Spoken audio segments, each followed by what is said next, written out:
Para lumala ang ugali, isiniwalat niya ang kanyang pagkakakilanlan. Nagpapahintulot sa lahat sa bilangguan na malaman kung ano siya.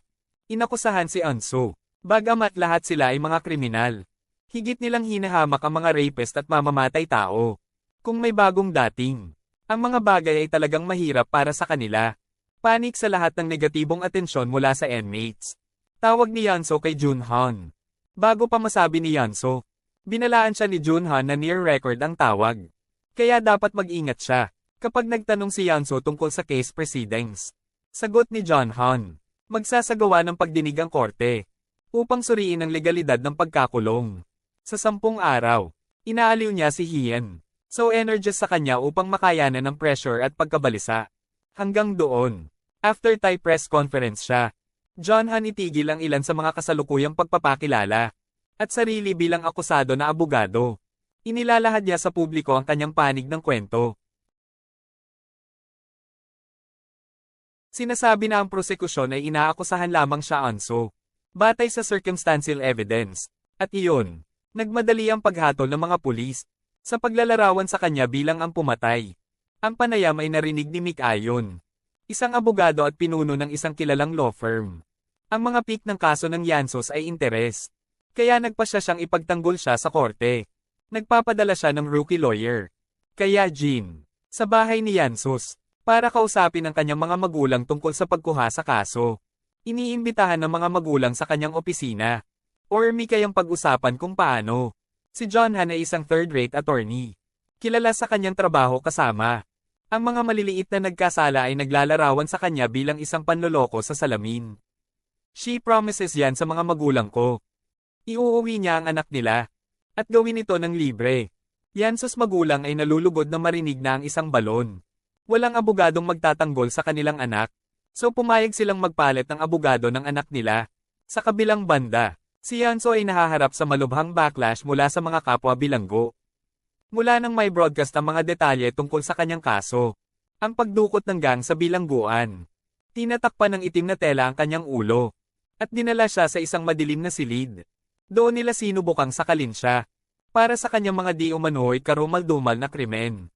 Habang papalapit na siya sa kamatayan, sinenyasan ng isang prison guard ang leader ng gang na palayain siya. Samantala, nagkunwaring tumatawag si Junhan kay Chief Park upang makapasok sa pinangyarihan ng krimen. Cook ay bahay, gamit ang kanyang koneksyon sa pinuno. Matagumpay siyang nakapasok sa lugar. Habang naghahanap, natuklasan niya ang isang painting na may label na Hill John. Sa isang pakete na may parehong pangalan. Sparking ang kanyang interes, matapos masusing hanapin ang bahay.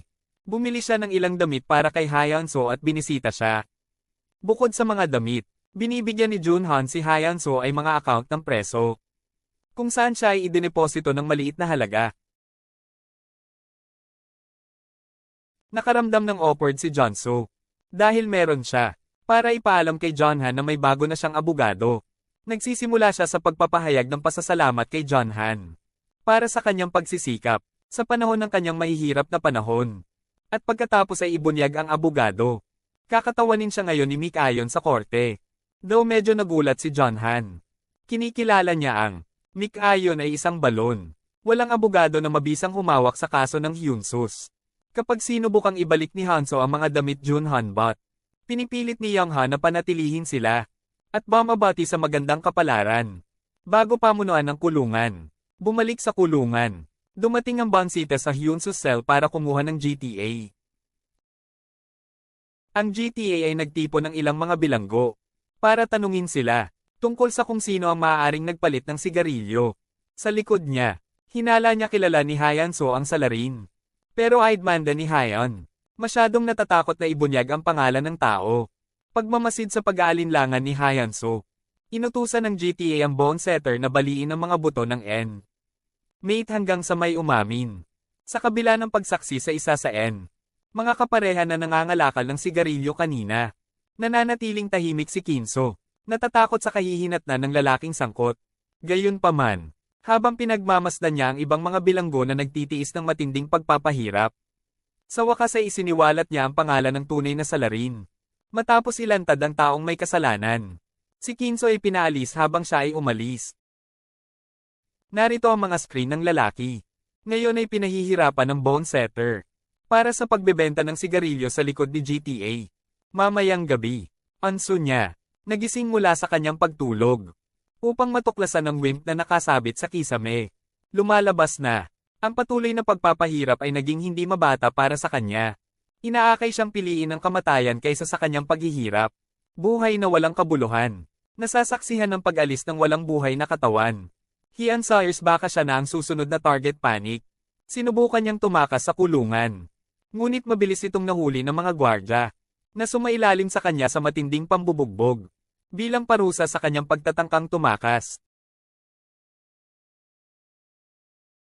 Yanso was confined to solitary confinement. Other hand, Prosecutor Tai, he discusses with Chief Park the option of administering a polygraph test to Yanso. She explains that if Yanso refuses the test, it could be used against him upang magmungkahi ng pagkakasala. Kahit na ang polygraph ay nagpapahiwatig na siya ay nagsasabi ng totoo, hindi ito tatanggapin bilang ebidensya. She then asked Chief Park kung tiwala siya na siya. Onso ang pumatay. Sumagot si Chief Park na pinagkakatiwalaan lamang niya ang ebidensya na tumuturo kay Hyanso bilang ang may kasalanan. Sa susunod na araw, dinala siya sa himpilan ng pulisya o binibigyan siya ng pagkakataon upang sumailalim sa isang polygraph test. Prosecutor Tai sinusubukan niyang takutin siya. Babala na walang malakas na depensa. Maaari siyang maharap sa kamatayan o habang buhay na sentensya. Iminumungkahi niya ang pagkuha ng polygraph. Maaaring palakasin ang kanyang mga pag-aangkin ng kawalang kasalanan. Nakialam ang punong parke. Hinihimok si Hanso na isaalang-alang ang pagkuha ng polygraph test. Sa kabila ng pagiging inadness nito sa korte, iminumungkahi niya yon. Maaari nitong maimpluwensyahan ang opinyon ng publiko sa pabor ni Hanso. Posibleng humantong sa isang mas madaling pamahalaan na buhay sa bilangguan. At nagdudulot ng kaligayahan sa kanyang mga magulang. Prosecutor Tai pinayagan niya si Hanso. Oras na para kumonsulta sa kanyang abogado. Ngunit sa ilalim ng impluwensya ng kanilang panghihikayat, sumasang-ayon siya sa pagsusulit ng hindi humihingi ng legal na payo. Pagkatapos masecure ang pahintulot ng Hyunsus, nakipag-ugnayan ng punong parke kay Junhan para ipaalam sa kanya ang sitwasyon. Nang matuklasan na Hyunsus bagong abogado ni Ayon, agad siyang inabot ni Chief Park at ipinaalam sa kanya ang tungkol sa desisyon ni Hanso upang sumailalim sa polygraph test. Alam ang mga potensyal na panganib para sa Hanso. Nick Ayang, nagpapadala ng sudyan sa pambansang serbisyo ng forensic para suportahan ang kanyang kliyente. Samantala si Junhan ay nakikipag-ugnayan sa kanyang dating asawa na nagtatrabaho sa NFs at humihiling ng pabor patungkol sa paparating na polygraph test. Nakarating siya sa NFs para masiguradong maayos ang lahat para sa Yanso. Papunta na sila sa NFs. Tanong ni Chief Park yan kung gusto niyang maging farewell to Gokwa bago ang isang cremation. Sumasang-ayon siya, ngunit nang makita ang kanyang walang buhay na katawan na may autopsy incision, nagiging distressed siya. Na-trigger ang kanyang hika at inabot niya ang kanyang nebulizer. Ngunit nakikialam ang punong parke. Pinapaalala sa kanya yon. Pag-inom ng anumang gamot bago ang polygraph test ay hindi pinapayagan. Maya-maya ay dinala si Yanso sa polygraph examination room.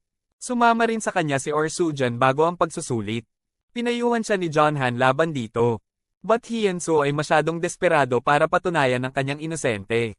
Pagkatapos ay ipinaliwanag ni Sujin ang pamamaraan sa Hyanso. 11 tanong ang tatanungin sa kanya. 6 dito ay may kaugnayan sa kaso. Binibigyang diin niya ang kahalagahan ng pananatiling kalmado. Dahil ang mga resulta ng pagsusulit ay nakasalalay sa kanyang mental na estado. Ang pagsubok ay nagsisimula at napupunta ng maayos. Hanggang sa tanungin ng examiner kung sinaksak niya si Gokwa. Since sinaksak niya ng Anso ang Gokwa sa kamay. Nung umiinom sila, hindi niya masasabi ng totoo ngayon. Napagtatanto ang bigat ng sitwasyon.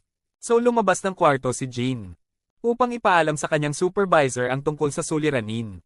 Nang malaman ang tungkol sa problemang tanong, pumasok si Junghan sa examination room at nagsimulang pumanig ang mga paglabag sa panuntunan na ginawa ng punong parke.